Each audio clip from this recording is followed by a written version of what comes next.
Let's go ahead and get some of these sponsors out of the way.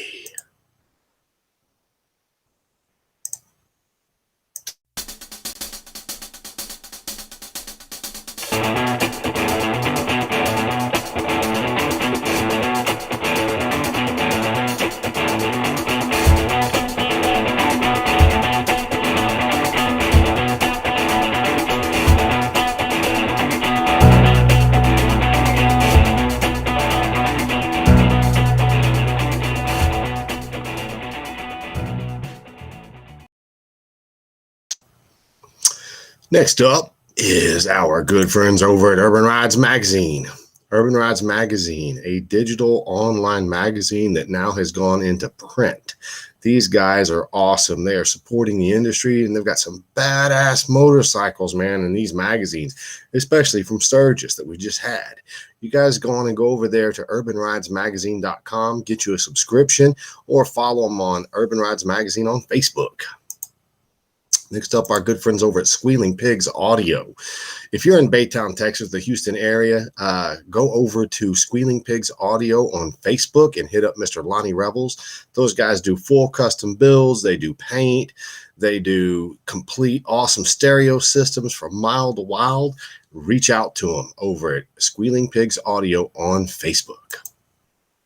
Next up, our good buddies over at Level Up Audio Towers. They're on Facebook too. Level Up Audio Towers on Facebook. These are just pull-behind trailers that are self-contained. Whether you're having a big, huge meeting out in the parking lot or you just want to do a parking lot party, these towers have everything you need inside of them. They're ready to go. They're self-contained. They don't need electricity or anything. Hook them up and jam. Look them up at Level Up Audio Towers on Facebook. Next up is our good friends over at Trulers, Trulers.com, Trulers on Facebook. If you want to lay down some sick-ass lines on any paint job, or if you're drawing something, or even like I use them for stitching when I'm laying out patterns and they got to be symmetrical side to side, I go over to Trulers. I order up me a pack of their stickers and their magnets and stuff, get them in, and lay my stuff out. Go check them out at Trulers.com. Next, our good friend Earl Hopkins over at hopkins-design.com. Earl builds websites, plain and simple. Earl does drone footage, plain and simple. He is also into doing documentaries now, and the guy is amazing. He knows what he's talking about. He knows what he's doing. Very professional, very good prices, and he's a big supporter of the Grind National Biker Build-Off and the Grind Show every Thursday night. Go check him out at hopkins-design.com. Okay, what the hell is that? Something just popped up and got in my way. I don't need that. What the? Well, I don't need that. Why did that pop up? I need that to go away. Get the hell out of here. Oh my God. I need this to go away. Something just popped on my damn screen and I need it to go away. How do I give this? Get this out of here. Oh, well, there, it's gone now.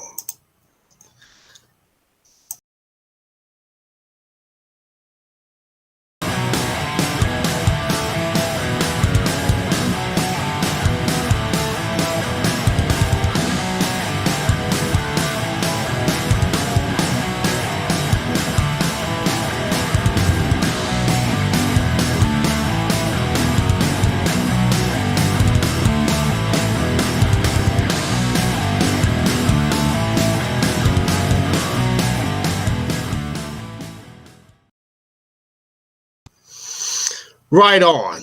So there we go. Those are all of our sponsors. I want to say thank you to all of them. I appreciate them for supporting the show this whole time. I get it. I got it. Good. So apparently I hit a nerve tonight that I'm going to be calling people out. Well, so here's the deal. Very sorry we cannot tune in tonight. Me, Louie, Vito, Logan, Black, all out to dinner at Del Frisco's. That we will catch you next week about the circus. Okay, so here's the deal. So I'm typically a pretty quiet guy when it comes to business. I let people do their own things. I don't really put my 2 cents in worth. I do, on the other hand, say things to my close friends, and I try to wish everybody that's in business the best I can. I want everybody to succeed. I want everybody to succeed in their businesses, whether they're a friend, whether they're a foe. It doesn't matter to me. I mean, there have been plenty of rivalries on the Grind Show between shops, and this guy didn't like that guy. Hello, Marsha. I appreciate you watching. Hello, Miss Nancy. I've seen all of these, basically brawls come and go, and everybody says the same thing. They hate the drama. But in reality,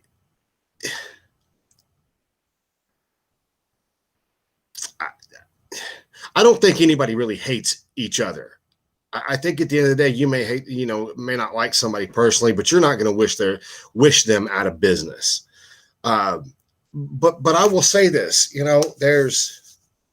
it seems like here over the last 6 months to a year, I've actually heard via COVID, all these shops are doing really, really, really good. Shops are busier than ever. People are doing their thing.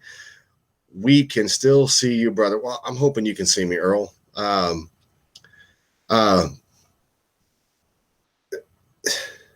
I lost my train of thought, so I'll just start over. But anyway, my whole point is I don't think anybody wants anybody to go out of business.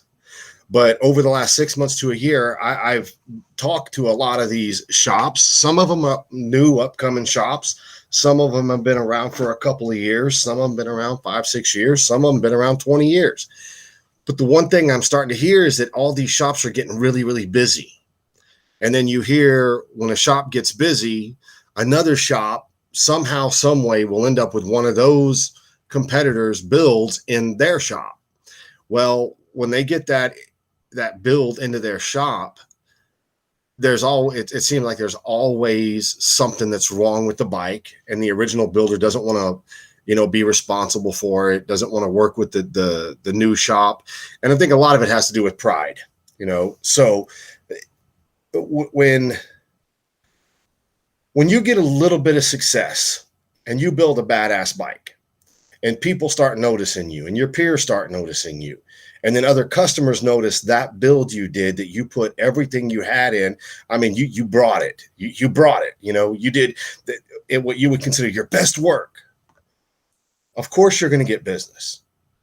When you get that business in there, you're feeling like you're untouchable. Well, the reality is you're very touchable. Somebody believed in you enough to say, well, you built that bike over there. Build me a bike. Then you build them a bike. And next thing you know, you've got 5 or 6 builds in your shop, and you're getting overwhelmed because initially it was just you and one other guy. And now you're taking in all this work. And one of the main things I love to hear from some of these shops, and I'm not calling anybody out by name because I don't know a single shop that hasn't had a hard time. I don't know of one yet. But when you get so busy that your quality of work goes down, and then you blame it on the fact that you got so busy, I call bullshit. Right there, I call bullshit. I call bullshit for a couple of reasons. The reason I call bullshit, because, I'm just too busy to put my hands on everything. I don't care what your business is. I don't care if you own a restaurant. I don't care if you own an upholstery shop. I don't care if you own a fab shop, a bike shop, a car shop. I don't care what your business is. At the end of your day, the only thing you're actually selling to somebody is customer service. If you don't have customer service, you will go out of business. It's the way it is. I don't know any builders that are straight up dickheads to their customers, but yet customers still want to use them. Nobody, unless you're just a multi-millionaire that just likes throwing away 50 to 100 grand on a bike. Just throwing it away. I don't care. I'm just going to give you $100,000 to build me a bike. I don't even care if it works when you're done building it. That's the only way that mentality would work. That's the only way that mentality would work, is if you had multi-millionaires that just didn't give two shits. At the end of the day, you're selling customer service. If at the end of the day, you get lucky and you build a bike and you take it to a show and people notice you and then they want to use you. They're like, oh my God, this dude built a good bike. I want to get him to build me a bike because it looks like he did a great job. It's badass. And then you get the next bike in and you do it. And then you get the next bike in, you do it. You get the next bike in, you do it. And you get to the point where you're producing shit because you got so busy that you couldn't keep up with your customers. You're going to go out of business. The next thing, if you get in a situation to where you have 3 or 4 people come into your shop and they all want bikes being built. And there's a line of people out your front door that are wanting to get a t-shirt or want to take a picture with you. And you've got a line out your door where people want to get just handlebars installed. There is a thing called first come, first serve. If you're so afraid to tell a customer, excuse me, you're going to have to hold on a second while I handle this customer, then you're going to go out of business.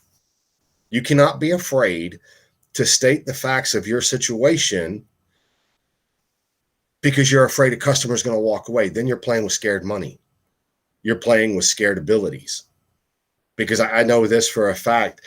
I've been self-employed nonstop since 1997. That doesn't make me the smartest businessman in the world. It doesn't.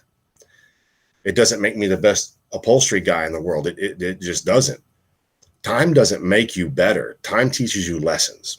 Okay. The reason I want to do this show tonight is because there are a couple of shops out there that I know of that are struggling for a handful of reasons. The reason I want to say this tonight is because if you ever use the excuse, you hear me say it again, if you ever use the fucking excuse, I'm so busy, I can't be in the shop to make sure my name is protected, my quality is protected. You need to get out of business right now because you're doing nothing but coming up with an excuse for shitty work. That's it. You're coming up with an excuse to pass off shitty work. And then when it's brought to your attention that the shitty work is at another shop getting repaired, or the customer is just begging you, dude, fix my shit. I paid you good money. And you don't have time because, well, I've got 5 other builds, man. And, these 5 other builds, at 60, 70, 80 grand a piece, man, I got $400,000 on the table. I don't care about your $400,000. What I care about is the fact that I spent $100 with you to buy 5 t-shirts. I'm still a paying customer. You take care of your customers, first come, first serve. There are going to be times, and I get it, where you may have, realistically, it could happen. It's never happened to me, but it could happen to other shops that have reputable names that have put in their time, or even brand new guys. It could happen where you get 2 or 3 guys pulling at the same time, and they're like, hey, dude, I want to get a bike built. Cool, man. Do you have 10 or 15 minutes? Let me talk to this guy first because he was here before you. Let me work out the details with him. And you have to give that customer your time, or you have to set your quotes by appointment. Don't be afraid to set them by appointment. If you can't give a customer your undivided attention when they're going to give you the money that they went out and they worked for and they busted their asses to get, you don't deserve their business. You don't. I don't care who you are. I don't care who you are. If you cannot give a customer, whether he is buying a goddamn t-shirt or he is going to spend $80,000 to build a custom bike, if you can't give that person your full undivided attention while you're doing business with him, you don't deserve his work. Period. Now, let's say a customer comes in right now and he's got he just wants a modest stereo system, little 4-speaker with an amp. And it's $1,500, $2,000, I would guess. I don't know stereo prices. I'm giving you numbers as examples only. So he's $1,500 to $2,000.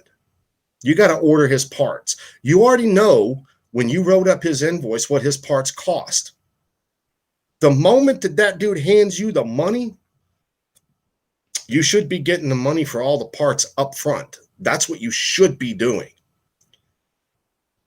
If you get his money and you get busy and you put that money in your back pocket and you get busy and you go off and you talk to 2 or 3 other customers and you take their money and then you get busy and you take their money, you get busy, and you don't stop at a point in your day and order every part that you were just paid for the bikes that you brought in, or the seats that I may do, whatever it is you're doing. If you don't order their parts right then, you're going to get into a very bad boat, a boat that's going to sink. When the boat sinks, you can't bitch at other people because you didn't handle your business. One thing I do, and I'm going to say it right now, I lean on people. I lean on my customers. I lean on my family. I lean on my friends, because I know the people that are actually my friends, that actually care about me, they are definitely not going to bullshit me. They will tell me to my fucking face, dude, that seat is badass, but it's not good enough. It's not good enough. I know you're better than that. You need to pull it off and start over. If it costs you money to start over and do it, what do you care more about? Do you care more about hypothetically, the $1,000 you made for the seat? Or do you care about the reputation when the seat leaves and he's out riding? Hey, Dana, and he's out riding. He gave you $1,000, but how much more work could you get if that seat is the way it's supposed to be? The customers are actually seeing it and they're wanting to get, well, damn, who did that seat? I want that guy because that guy makes sure things are right. Well, there's a lot of people out there in business nowadays that don't give a shit about that. They'll take your money, but they don't really care about you as a customer. One thing about me is, and believe you me, I'm not perfect, but in 24 years of being self-employed, I have learned there's a whole lot of times I have to swallow my pride and listen to my group, listen to my customers, listen to my family, listen to my friends. You know, people are going to tell you, dude, that sucks, or dude, that is badass. If your friends are just giving you lip service because they want to be your friend, or they want to hang around you because you got money or fame or popularity or whatever, they're not your true friends. Your true friends are going to tell you, dude, that one's badass. That one over there, that's not badass. You laid down on it. And there are so many people out there nowadays, and I'll name them. Brian Barber's one of them. Louis Bailey's one of them. Jeremy Valentine's one of them. Scott Owen's one of them. Curly's one of them. Dana's one of them. There are people out there that I talk to on a regular basis. And when I talk to them, I listen to what they say, but I don't let them feed me lip service. I deserve better than that. They deserve better than that. If I see something that I don't think is right, or I see something that I think could be better, I try to word it to a point that I'm not hurting their feelings, but I'm letting them know, hey, look, well, I know when you did it this last time, it was like this, but this time it's not like that. You need to redo that. You need to push that a little bit further. Or when I'm talking to them, I ask them questions. People that have been in business for a long time know there are a couple of things that will kill you. There's a couple of things that will kill you in business. The first thing that's going to kill you in business is not knowing how to manage your money. If you don't know how to manage your money or your parts and delegate the monies where they're going to go, you're going to go out of business. It's just going to happen. There's a painter here in Houston that is so talented, but he's horrible at business. I don't think he's ever going to be at the level he can be because he's horrible at business. You got to know how to take care of your business as well as you do your talent. The next thing that'll put a company out of business is not having structured hours. I mean, if a customer calls you and they can get a hold of you right now to give you money, but yet when they have an issue, they can't get a hold of you, you'll go out of business. So you got to have structured hours. There was a shop I was talking to. It sounds funny, about a year ago, and it was a new up and coming shop.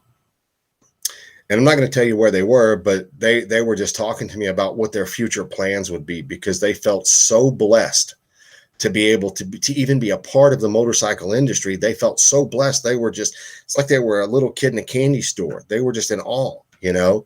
But they asked all the right questions and they listened, you know, and they listened to me. And again, I'm not claiming to be a professional at anything or be the best at anything, but one thing I've had my ass kicked for 24 years. I've learned so many lessons, from credit card theft to customer, what do they call them?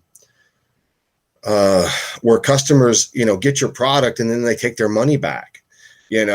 I've learned how and what the stipulations are with Amazon. I've learned what stipulations are with PayPal. I've learned what the stipulations are with a credit card, a debit card, a checking account. I've learned what all of those things are because I've had issues with all of those things. I had a guy order a seat, and this was back in 2007, I think. Ordered a seat, and I charged this guy $1,800 for this seat. Custom fiberglass, custom foam, custom sissy bar, badass cover. It was $1,800, and that was back in 2007 or 2008. And the guy he paid via PayPal. Or I'm sorry, not PayPal. He paid with his credit card. And back then I had the little swiper thing, so I could just imprint a number manually over the phone. He told me the number, I punched it in, gave him his authorization code, and then I would mail the receipt with the seat when I mailed it to him. Well, this guy gets his seat, and he's like, man, that seat's badass. Oh my God, that seat is so awesome. Now, mind you, it was $1,800 for the seat, and then probably another $100 for shipping, because it was a big seat with a sissy bar and everything on it. Well, when he gets his seat, he's like, dude, that seat's so badass. Oh my God, it looks so good on the bike. He takes pictures, everything. And he's telling me how much he likes it. And it's just so awesome. Well, about 5 days later, I noticed there was a debit on my checking account for $1,800. And I was like, what the fuck is this? Well, the guy went in and said that the seat was not what he said it was. Or not what he thought it was when he bought it, and that him and his wife could not use it. So the credit card company gave him his $1,800 back. They wouldn't give him the shipping, but they did give him the $1,800 back. So when I called the customer, I'm like, hey man, why did you debit your card? Why'd you get your money back? He said, man, me and my wife don't fit this seat. We can't even ride the bike with this seat on there. It's too small. And I was like, what do you mean it's too small? That is a factory seat for your 05 LSC rigid chopper. What do you mean? I know it fits perfectly. He goes, yeah, it's called a chargeback. Thanks, Josh Brooks.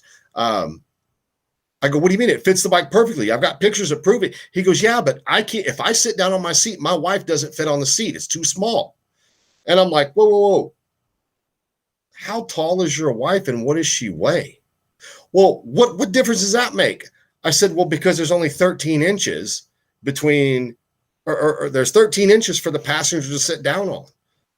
I said, how tall is your wife and what does your wife weigh? Well, my wife is 5'3" and she weighs about 230 pounds. I was like, ding, ding, your wife's too big.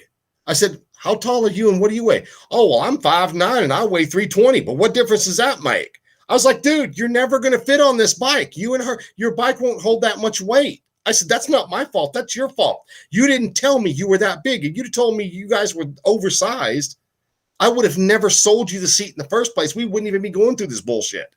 But guess what? Because he paid with his credit card, not only did he get his money back, but he also got to keep his goddamn seat, which cost me $1,800. So what did I learn from that? I learned from that point forward, you always ask the customer how tall and what do they weigh for whatever bike they're riding.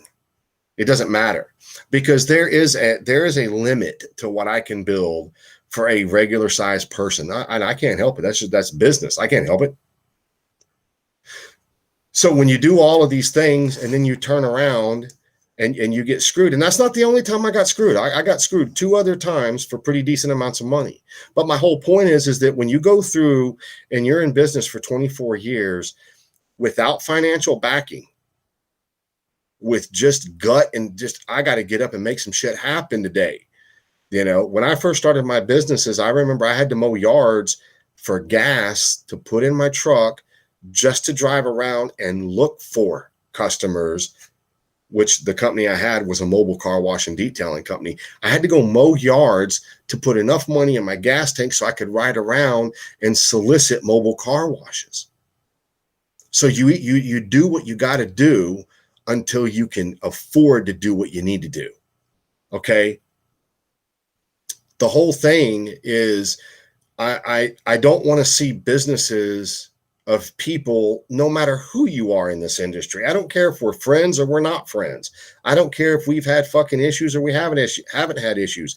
I don't wish you out of business. I don't wish you anything but success. That's all I wish on you. But if you don't listen, you're going to go out of business. You've got to learn to trust the people that you have around you. You got to learn how to manage your money. You got to learn that when you take in an order from a customer, whatever the cost of the materials is, you got to buy that shit right then. You've also got to let your customers know, like in the times we're in right now, just letting you know, I understand you want a full build. I understand you've got X amount of dollars, but you need to understand right now we have had part order issues that last up to 6 months. So if you're looking to have a bike built in 30 days, 60 days, 90 days, 6 months, whatever it is, you need to understand things are going to be extended right now simply because of shipping issues. I don't get it. But if you don't let your customers know in advance a legitimate time frame and that things could be out of your hands, you're going to end up pissing customers off and they're going to talk shit about you. And then as soon as another shop hears it, that shop's going to talk shit about you. And then it's just one big clusterfuck. The biggest thing I like hearing is when a shop says, man, we're so busy, but I just can't be out there working anymore. No, what you needed to do was be smart and hire the right people in the right places. You should have hired someone to sit in the front office so you can afford to go back where you make money, because you're not making money if you're talking to people. You're making money when you're building shit. You need to pay someone to talk to people. If there's technical questions and shit like that, by all means, have them escorted back into your shop. Have them escorted. When they're escorted, you can work. You can take 2 minutes of your day, and that's all you've got. You literally have 120 seconds to say, okay, what can I help you with? I'm really busy. I got to do this, blah, blah, blah. Or if you can't afford to hire someone to do that part of your job, then you have to do things by appointment, which means I may have to get to work at 7 a.m. so that I can get wrenching on bikes until 3 p.m. And then from 3 to 5, that's when I talk to my customers. That's when I do my paperwork. That's when I order my parts. That's when I talk to the customers, give bids, do all this, that, and the other. Because if you don't delegate your time frames, you're going to go out of business. And I hate that because there's so much behind it. It sounds crazy, but the reality is you can train your customers to understand time, but you cannot train your customers to understand shit. And if you produce a shitty product simply because you got busy, I'm sorry, that's a cop-out. Wasn't your whole intention in business to get busy? Wasn't it your intention to make $1 million, $2 million a year so that you could be a baller? I mean, wasn't that your intention in the first place? Or was your intention to work your ass off until you're 70 and then die with nothing in your hand? Because I ain't gonna lie to you right now, my intention is to make money every year. I want to make money.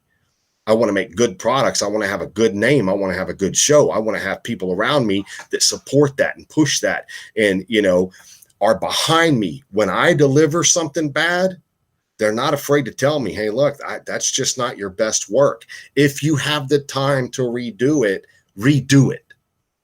If the customer doesn't have the time to redo it, you schedule them to redo it, and you schedule them, even if it costs you money to redo it. You do that. You take care of your customers. It's customer service. I don't give a shit what you're selling. If you don't take care of your customers, man, somebody else will take care of your customers. The other thing you need to do is you need to understand tax laws. You need to understand that for every $100 bill your company makes, $35 is gone before you ever buy a part, before you ever put a nickel in your pocket. $35 out of that 100, it's gone. It belongs to somebody else. And a lot of companies don't do that. What they do is they put that money in their pocket right there and they shove it down in there. Then they go have a steak dinner. And then at the end of the year, they have made so much freaking money because of deposits in the bank, parts being bought, blah, blah, blah, blah, blah. There's a paper trail. And then all of a sudden, they don't have enough money to pay their taxes. Well, being self-employed, you've got a certain amount of taxes that you owe for your Social Security, your Medicare, your Medicaid, your FUTA, your FIDA, all those different taxes that you have to pay. Well, my day job takes all that shit out of my paycheck, so I ain't really concerned with it.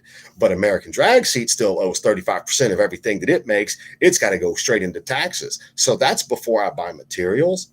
That's before I think about labor, anything. You know, just to give you a good example right now. So if I have a customer that brings me a bike and they're like, Kevin, I need you to make me a seat pan. I need you to foam it up and I need you to put a badass cover on it. How much you gonna charge me? In my head, I need to know 35% is coming right off the top. It ain't even my money. So if I charge them $1,000, 35% is gone. That means I make $650. So now I've got $650 that I need to take my materials out of. So that's fiberglass, tape, Vaseline. It's going to be resin. It's going to be gloves. It's going to be paintbrushes. Okay. Once you lay the seat pan, then you got to pay for the foam. Well, how much money are you going to have in that foam? So by the time you're done building this cat seat, you may end up having $400 in materials. Well, guess what? Your labor's down to now. $250. How many hours did it take you to do that shit? Okay, well, a normal seat like that, you're going to have I'm going to have an hour worth of taping. That's 1 hour. Then I'm going to have probably 15 minutes laying fiberglass. Then I'm going to have about 4 to 6 hours in shaping foam. And then I'm going to have another possibly 10 to 12 hours laying out a seat cover. By the time you're all said and done with, you legitimately have 20 physical man-hour labor in that. If you've got $250 in that and you've got 20 hours of labor in it, how much money do you think you just made an hour by the time everything's paid for? Well, you just made $12.50 an hour. $12.50 an hour, man, I ain't gonna lie to you. I could go somewhere else and make a lot more money than that and not be under the stress of doing all this shit. The average American business retains 8 cents of each 8 cents of each $1 it brings in net profit. Amen, Doug Kahn. That's exactly why you've been in business so long. You get it, that there's more to it. Not only is it your quality, the quality of what you do has to stay up, but the reality of your prices have to stay up. The truth of the matter is when you see motorcycle seats I do, there are certain seats I do that they're just not spectacular. I'm sorry. Customer didn't want spectacular. He wanted a chopper seat and he wanted it black, and there you go. Bada bing, bada boom. It's out the door. Then you have other people that I want something so unique that nobody else has got it. Okay, well, how much do you want to pay for something so unique somebody doesn't have it? You can't be afraid to who wants to make $12.50 an hour? God damn, you can go to Walmart and make 15. It is what it is. But when you tell a customer the reality of what your business costs you to do it, it's really none of their business what your business plan is. It's none of their business. They know they want something. They're either going to pay for it or they're not going to pay for it. You know, that's why you can buy a Honda Ruckus or you can buy a Honda CBR, whatever. You know, they have different levels of what you can buy on 2 wheels. You know, not everybody can afford a $100,000 30-inch big wheel bagger. Some people can financially afford a Sportster. The whole point is that you get what you pay for, and you can't bullshit your customers. You can't bullshit your customer into getting what you have up here but they can only afford what you got down here. Give them the best they can get down here, and maybe they can save and save and save and save and save and save and get to here, and who knows, sell those products and get up to here. But you can't bullshit them.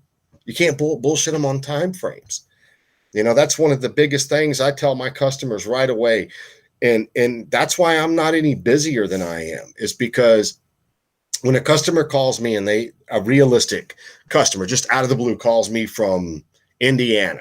Hey, Kevin, man, I saw some of your seats on Facebook, man, and I want to send you down my Street Glide seat and have you just recover it. How long's that going to take, man? Well, if you call me today and I can get your seat in here by Monday, I might be able to start your seat at the end of September, the beginning of October. Holy shit, man, I'm going to be without my seat. You're not even going to start it till October? Well, yeah, that's just the truth. The truth of the matter is that there's 5 customers, 6 customers, 7 customers already in front of you that have paid their deposits that want their products. So you got to do first come, you got to do first serve, and you got to stay in line, and you can't bullshit your customers. Everybody that uses God dang, where's it at? Everybody that uses that company right there, American Drag Seats, they're not using it because they need a seat cover. They're using it because of me, because of my style, the way I do things. Again, I'm not the best in the business. I mean, for fuck's sake, I just found out literally last week that you could steam wrinkles out of upholstery. I didn't know that. And that doesn't make me a dumbass. It doesn't make me idiot. It doesn't make me any less of an upholsterer than the other guys. It just means I never knew it. But you can't bullshit your customers. And that's basically what happens over and over and over and over. And it gets to the point that one shop builds a bike and does a shitty job because they were too busy talking to customers. Then another shop gets their fucking bike and they're like, dude, you just screwed this guy out of $80,000. Well, no, he didn't really get screwed out of $80,000. He probably got screwed out of $10,000 because the crap you didn't pay attention to, some other shop is going to have to go behind you. And not only are they going to have to fix the problems that are there, but now because it's in their shop, now they're going to be responsible for everything. So now they're going to take the time to pull everything apart, make sure everything's done correctly, and then put everything back together. Because when the customer pays them 10, after paying you 80, when the bike leaves there, the new shop is responsible for the fucking 80.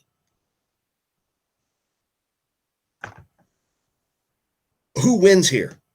Wouldn't it have been smarter if the first shop would have just been honest and just said, hey, look, my time frames are really bad. We've only been in business 3 or 4 years.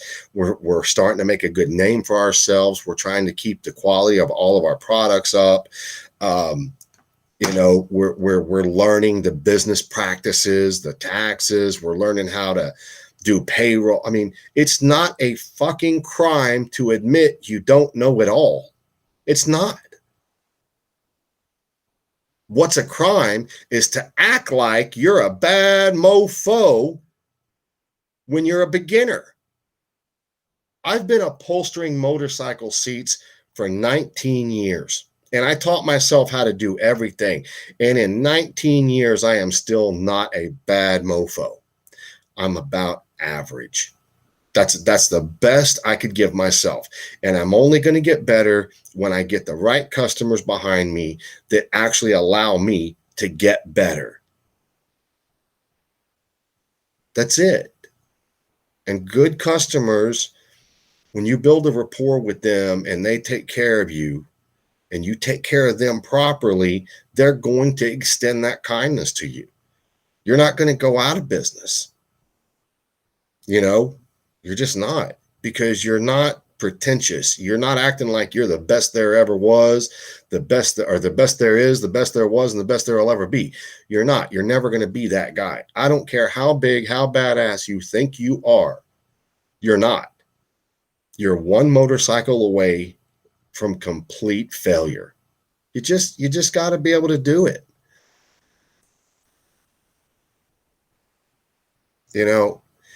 And, a lot of times when I get on here and I do these lives, I don't really get real deep into business because I don't like telling people how to run their business. But when you see people, boom, they explode. It's the best thing I can tell you. They get titty dancer rich. 1 minute they're eating ramen noodle, and the next minute they've got $500,000 in the bank account because five people got badass motorcycles from them. They think they're up here, but they're still down here. They just got blessed. They were blessed with the ability to look like they were up there. Now, I'm not putting anybody down. I see Scotty Roberts' name being thrown around here, and I'm sure there's other people. What's up, Mr. Tower? I'm sure there's other people that assume. I'm not talking about Scotty Roberts. I'm not talking about any one shop. I'm talking about a whole bunch of shops that I know. A whole bunch of them. That's why I told you, don't watch the fucking show tonight if you think you're the best. Because if you think you're the best, there's nothing I'm going to say here. Nothing I'm going to tell you that you don't already know, because you have too much pride to listen. You have too much pride to listen to your employees. You have too much pride to listen to your friends. You got too much pride to listen to your customers. You are the shit. There ain't nothing here for you. But if you're one of those guys that actually wants to be that guy, you want to have a business that's going to have a reputation. You want to have a business that's going to be here for 40 years. You might want to listen to some of this stuff, because I hate seeing it when people get too big too fast. And when they get that big, then all of a sudden they're untouchable. And that has nothing to do with Louis Bailey. It's just they took that untouchable, not me. Okay, bye, Louis. Go eat. You just got to understand that nobody can do it by themselves. And if you're doing it by yourself, you're only building a handful of bikes a year, and you're so tuned into what you're doing that it is not about the money for you. It's not. You're blessed to have the talent to be able to do 3 or 4 bikes a year at a good rate, to be able to have a decent life. You're not getting rich, but you're definitely making a living. That's right, Kenny. You stick to what you're knowing. You know, I say this because I don't want to see anybody, whether it's Scotty Roberts to my good buddy, Mr. Mesa. He's an up-and-comer. I don't want to see anybody go out of business. There's too much business in this country for these custom motorcycles for anybody to ever feel threatened by another shop. You know, I know one thing that Louis Bailey and now Joshua Brooks, they have both shown me that a support group is good. Your support group can be your direct competition. That's right. Ask Derek the Upgrade Bolden. His direct competition is Lucky 7, but yet Lucky 7 still, they support him, and he supports Lucky 7. How is it that two shops that aren't even that far from each other do the exact same work, the exact same stuff, and want the exact same money? How is it that they're supporting each other? It's because they probably understand, hey, look, there's enough for everybody here. We just need to take care of our customers, have a good time, and make goddamn sure that whatever leaves our shops is A, to the quality that got you the business in the first place, but B, is safe. If you can't weld that good, don't be afraid to say, hey, I don't weld that good. I'm going to outsource it to this shop that's a friend of mine that does weld good. And yeah, they're going to have their name on this build too, because they weld better than me. They know how the welding goes, the metallurgy. They know how to make it safe. He said, we don't want racial discrimination issues. We have to be nice to him. Oh my God. Anyway, so my whole point is that Get off your high horse, whoever you are. And if you feel like this applies to you, well, fucking A, it applies directly to you. Get off your high horse. Lean on your team. Lean on your people. Hey, Dan Zubian, you like that? Gotta say thanks to my buddy Dan at Shy South for the new custom red hat, which he hates red hats, but he had one made for me because red's my color. Thank you, sir. I appreciate you. And that matching black one is just as badass. All the t-shirts, the stickers, all of it. I appreciate you. Thank you, thank you, thank you, Dan. All you guys over at Shy South. Thank you. So I'm not on a high horse. But I feel like, just like with everything else I've done in this industry in the last 5 years, has been to not only be a part of the industry, but be accepted by what I consider my peers, to build great relationships with the people that want to have these relationships with me. And I understand there's some builders out there and some people out there that don't give two shits about me, don't give two shits about this show, and don't care about supporting me at all.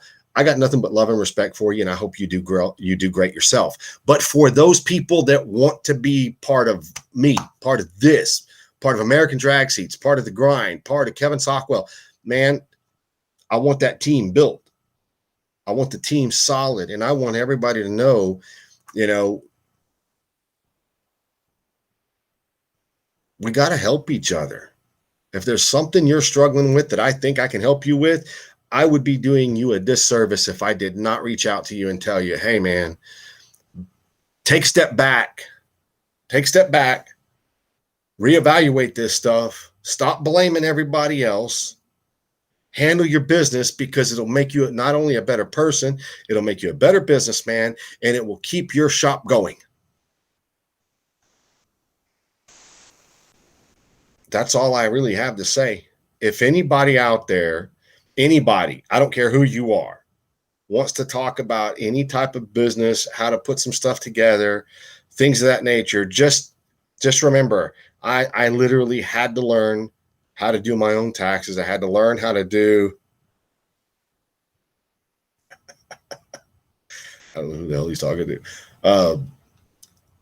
I've had to learn a lot of things. And I actually read a book back in 1999, I want to say it was, that said everything I didn't learn at Harvard Business School. And it was an eye-opening book. It was an eye-opening book for me. If you believe it or not, back in 1997, when I started my first business, it was a mobile car wash. I was so afraid to talk to people. I mean, seriously afraid to talk to people.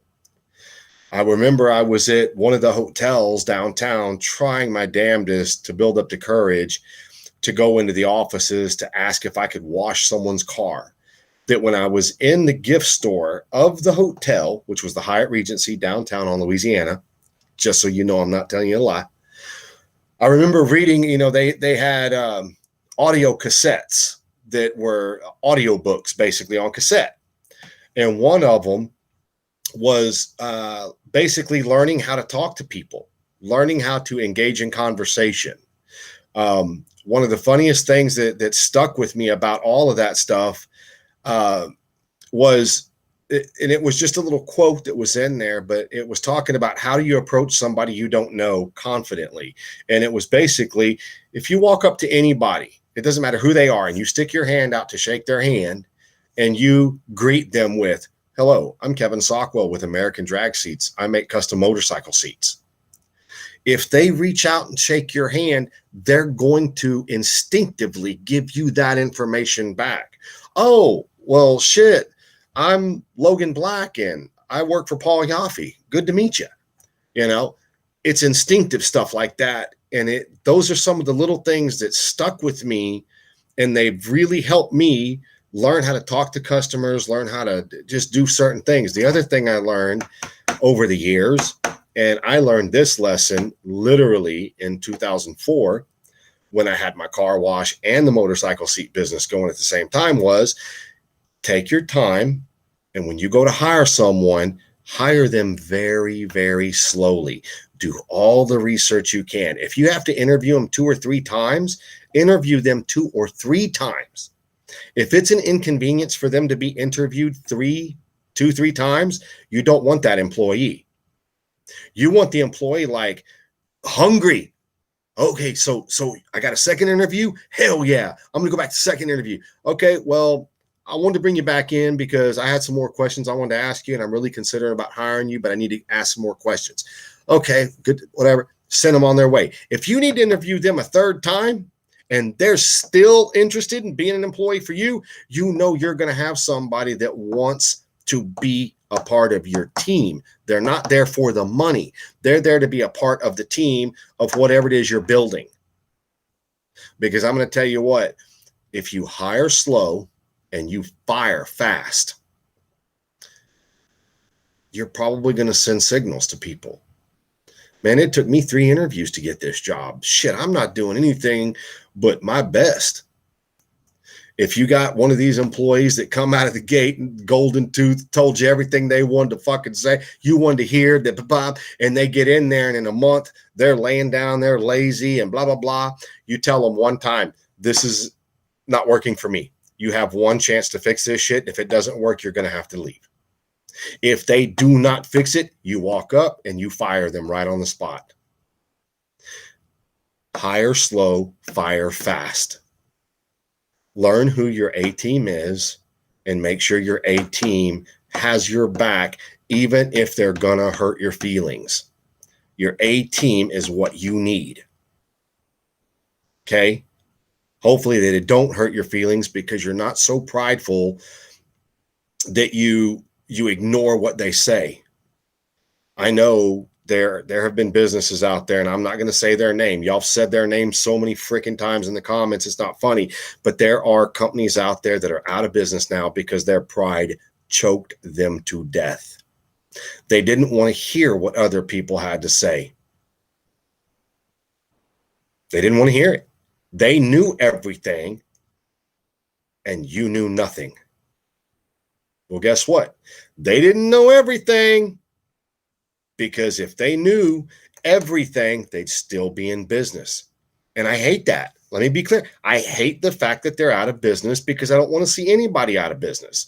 I'm not here to pick on people or to put people down. I'm here to do my best to make everybody here believe in themselves and produce 100% of who they are fucking capable of being. That's it. That's it. Whether you think it's goofy, whether you fucking make fun of me or not, I legitimately am the kind of person, I will do whatever I can to support you and help you as long as it doesn't choke me and kill me. I will do whatever I can to support you. Josh Brooks, you're going to find that out. You know? Anyway, that's it. So I know there's not too many. I haven't read a lot of the comments because I wanted to stay focused on what I was doing and what I wanted to say, because I really do. I want to see everybody succeed. I want to see everybody just meet their potential. Just be badass. That's just what I want to see. Things don't always work out in the best laid plans. Companies still go out of business. It happens. You know, there's a lot more to business than just being nice to your customers, treating your customers right, blah, blah, blah, blah, blah. There's also this thing called supply and demand. There's also this thing called, if you're going to open a business, you better have enough money in the bank to cover all expenses for 2 years, or there is a 50-50 chance you will go out of business within the first 12 months. That's it. You know, there's only so much grit and determination you can put forward without making money before you just end up going out of business. But hopefully, you know, just like me, like I told you, I remember back in 1997 when I started my car wash, you know, I literally had to go out and mow some yards to build up enough money to pay for gas, to get me enough gas so I could get around for the week to solicit just to make 50 or 60 bucks that week. Don't be afraid to swallow your pride. Don't be afraid. Don't be afraid to ask, you know, don't be afraid to get to lean on people. Like I said, anybody out there, anybody out there wants to talk to me about business, if there's something you think I can help you with, call me. I do have 24 years of learning behind me. And I feel like I can help some people. And another good thing, Dwayne, stay humble.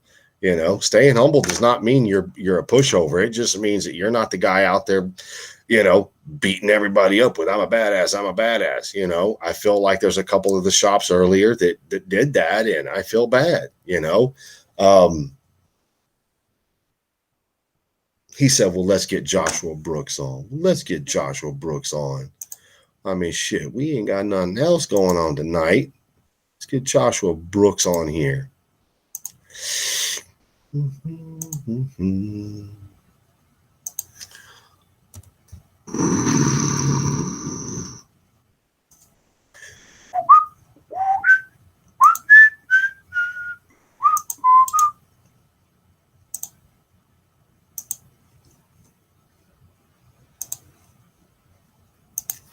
I can only lead the horse to the water. If he comes on, he comes on, but he's only going to get about, 5 minutes. But anyway, so, I would like to think that there's some people, well, won't you look at that? The time. Great show, Kev. You all have a great night. Okay, so he's not coming on. Disregard. We only have a few minutes left. I agree, Josh. I agree. We got this stuff. So let me let everybody in on. I think I have a pretty kick-ass interview next week. For all you guys out there, y'all going to want to tune in next week. I have a very, very good painter that I'll be interviewing next week. Yes, she's a female. I was going to interview her this week, but some things happened and I backed out. So I have been talking to her, and I'm going to start promoting her and her shop probably Monday sometime, and we will have a full-on interview session next Thursday night. So please tune in, because I'm telling you guys, this girl's pretty special. I found her on TikTok of all places, and then I went over to the Instagram side, saw her Instagram feed, and was pretty freaking impressed. I'm not even going to lie to you. Pretty impressed, but not just impressed with the painting, pretty impressed with everything she does in her life. She's going to be a pretty good interview. You guys are going to have to tune in next week. So anyway, so I started early. I'm going to go and end this one. You guys, thanks for watching. Push the share button. Please push the share button. Get this one out there to everybody. You don't know who could be listening that may need to hear a little bit of this information. And it would, I don't want to say it would save their business, but it might make this next week or this next month or this next 6 months a little bit easier on their business. But anyway, you guys be good. Have a great night. And I can't go now because Josh is here. Oh, where's he at? There he is. Man, you snuck in quick. I was literally saying goodbye. Goodbye. Exactly. I'm on. Nothing to see here. Goodbye. He said nothing to see. Man, you look relaxed. Why is that? I'm sitting outside a strip club, bro. Oh, I thought you were in your backyard, like by the bonfire or something. Sitting next to the pool. Hell no, I'm my car. He's in the strip club and he's breaking up. Yeah. I'm outside. Hold on. Yeah. Oh, where the hell did he go? Eventually, one day, this guy's going to go inside the strip club to do these interviews. You know what I'm saying? I'm just saying. Where did my cursor go? There it is. I hear him, but I don't see him. Where's he at? Where's your camera go? You turn your camera off? I can hear you, but I can't see you. What the hell? That's never happened before. Oh, well. We tried. I don't know where he went, guys. But he was here, and now he's gone. So anyway, I'm going to try to end again. If he pops back in before I shut up, he'll get back in. There he is. He popped back in.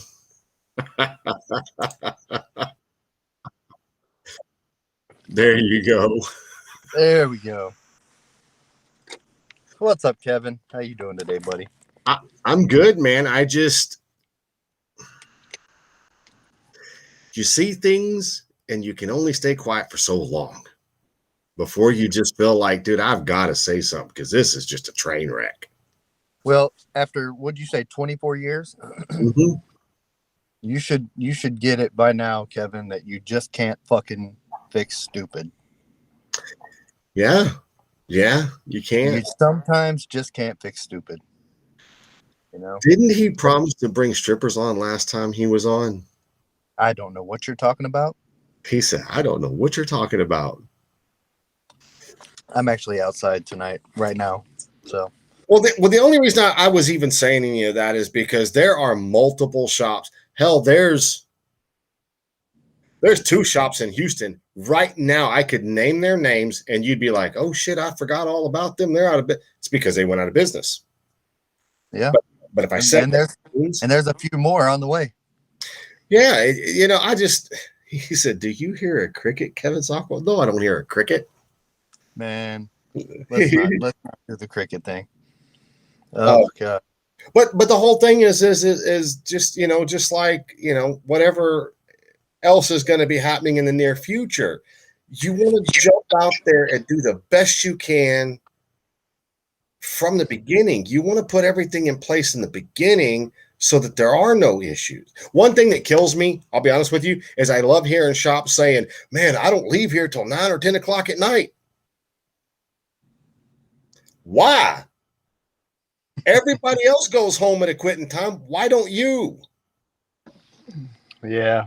Do you consider that good business or bad business? It depends, Kevin. It really does. There's times where it calls for it, right? There's times where you've just got to put in that extra effort. And that should be an everyday thing. I mean, it's, to me, you got to get done what needs to be done. It's, if you're going home at 9 o'clock every night, you're going home at 9 o'clock every night. I know people who don't go home until 1 or 2 in the morning. And it's not because they're lazy. It's not because they're sitting around on their ass. It's not because they're not doing what they're supposed to be doing. It's not because they're taking 3-hour fucking lunch breaks. It's not because they're doing. It's not because they're what they do. It's because they're doing what they do, and they're passionate about what they do, and they want to get shit done, and they want to treat their customers right. And then there's the guys who want the clout and want the 9 to 5, and just like you said, they made one badass bike, and then they're riding the wave, and as somebody just put in the comments a minute ago, one year they have a double stacker fucking trailer and a badass truck, and the next year they're fucking pulling a fucking base model trailer behind a fucking old electricity truck. Like, it's, I don't know. I do. I'm not Brian Barber. I'm not going to get on here and talk shit about everybody, but at the same time, just like Louis said in the comments earlier, these guys are going to kill somebody. They're going to fucking kill somebody. Little something small on one of these bikes. When you got people like me and you and Louis and PJ, everybody, we ride like assholes, man. We're riding 100 miles an hour on a fucking bagger. I mean, fucking, we were in Sturgis last week. I mean, we were taking those turns at 80, 90 miles an hour. And one little thing messes up, you're fucked. You're killing somebody and possibly somebody on the back. So, people don't. That's why I've been such a supporter as much as I can be of your show, is because the builder needs to come back. That the builder, the Billy Lanes and all those people, the builder, the Jesse Jameses, the Martin. I mean, the builder needs to come back, because that passion, everybody's chasing. The builders these days are just like fucking strippers on OnlyFans and Instagram, right? They're doing it for the clout, and that's not cool, because they're gonna fucking end up killing somebody. The builder needs to come back. That's why I'm glad you're doing what you're doing. Hopefully it inspires some people. That's just like, man, PJ's son, Dominic, I'm glad he's okay. And Brian, and you and Heather's son, I'm glad he's doing okay too. But man, I walked into that shop one day and watched Dominic tear a complete bike down, and he was so happy. And I was just like, that's a bad motherfucker right there. He's gonna be a bike builder, and he's doing it right. But look who he's got to learn from.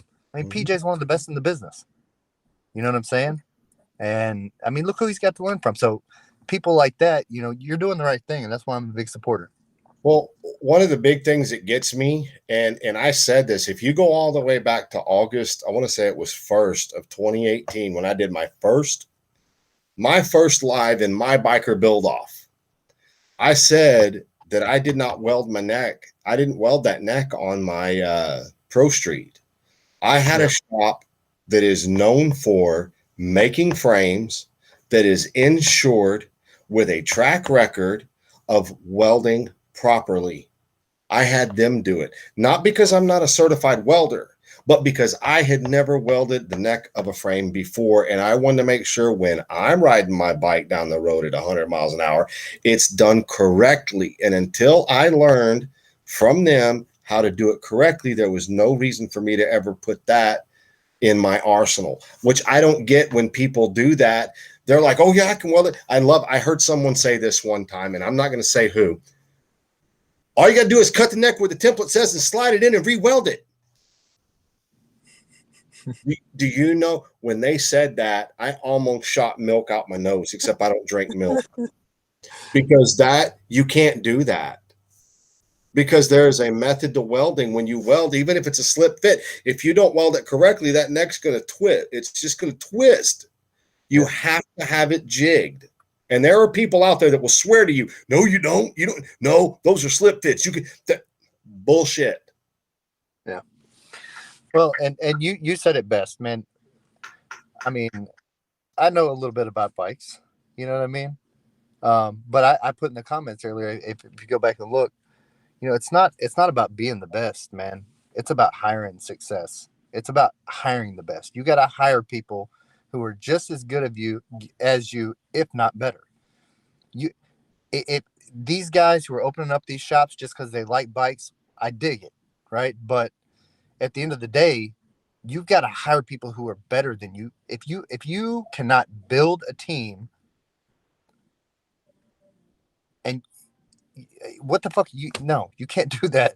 If you can't even build a team, you can't own a shop or be a leader. You have to be able to build a team, and you got to be able to build a team of the best. You have to hire success. Yes. You don't hire necessity, you hire success. At that level you do, but there's guys out there that don't want that level. They don't want that level. They want the level that I'm at in one garage, like Logan Valentine. What about Logan? Logan's a bad motherfucker. Mm-hmm. Well, that's my whole point, is that you have to decide, what are your ultimate goals? Are you going to be a big shop with pumping out 60 to 100 bikes a year? What is your goal? Some people don't want that. I don't want it. I don't want to be in a shop 12 hours a day, welding on bikes all day. I'd like to do a bike or two a year for myself or for a customer. But I like to be a part of a shop that has that kind of work, that does that kind of stuff. But I only want to be utilized for my talents. But people like Logan Black, he doesn't want that. And if he does, I'm not privy to it. He's good where he's at, and that's where he really wants to stay, and that's where he's going to shine. And his shit's dope as fuck. Jeremy's the same. You know, like, there's a lot of guys out there who are in that lane, and that's what they do. You know, but their work is quality and their work is good. You can trust their stuff. You know what I mean? Exactly right. Yeah. So, but I hope that people understand that, man, you got to lean on your people, but you got to know how to hire those people that you can lean on too. You can't just hire someone off the street and be like, hey, he said he could do it. That's why when you said about the interview process earlier, the interview process is so important. And a lot of people, that's where they miss on building their teams is in the interview process. Any Joe Blow can come out off the street and say, oh, I've done this, I've done that, and show you some pictures and shit like that. But, you got to really vet these people, man. And it's not just in bike shops, it's in everything. You guys know, everybody knows we've got clubs and bars and restaurants and stuff. And I mean, the hiring process for us, we haven't gone from 3 clubs to 51 clubs now and 11 restaurants by not hiring the right people. I mean, you have to be able to build a team. Mm-hmm. I make jokes about fucking strippers putting fuel in our jet, but I mean, it's the people who we've hired, who we've vetted them 100% up and down, right and left. and made sure they are the right people. We're getting quality, not quantity. And over time, we built a humongous company because of that. So, and it's the same with any business, and that includes bike shops. You've got to hire the right people. There's people out there who want to work. There's people, and you have to treat your employees right as well. At the end of the day, not everybody's. I mean, it is about money. Obviously, people are trying to make a living, but at the end of the day, there's a lot of people who have passion and want to make a living, and they're good at what they do. But you've got to pay attention, and you've got to treat your employees right. At the end of the day, it's not all about getting rich. I mean, some people. What was that? What's that old phrase they used to say? Do what you love, and you'll never work a day in your life. No bullshit. Well, guess what? Do what you love, and you do it right. You ain't got to worry about the money. The money will come to you. That's the last part of the puzzle. But you can't work great. Yeah, 100%. Well, cool. So that's all. That's it, right? That's all we need to talk about. Yeah, great. And I'm gonna let you go on that note, just so we don't go further. But I will say this: you definitely want to watch next week. I'm telling you, this girl is pretty badass. She's from Houston. Oh, I don't know where she's from. I found her on TikTok. Damn. He said, I have a buddy who's going to be looking for some stuff around here soon. So, Oh, hey, well, just so it's recorded, so I can go back and look at this. You need to talk to Greg Phillips. Greg Phillips has this new place down in Galveston County. He just found. It's a badass party spot. He was like, man, you should tell Kevin about this spot for the after party for the grind, for the build off. So reach out to Greg Phillips. He has a place. I think he knows the people. It looks like a badass spot. Yeah. Anyways. I will. But yeah. Let's. These next couple months are going to be fun. I can't wait for November. Louis got some big stuff happening in Houston, I think, and 9 weeks. 9 weeks is what's left. 9 weeks. Yep, 9 weeks. But watch out for Louis. He's making moves in Houston. So yeah, he is. Yeah, it's good. All right, well, go have a good night, brother. Hey, you too, man. See ya later. All right, guys. Well, that's it. Show's over. Y'all have a great night. Push the share button. Share. It takes 2 seconds.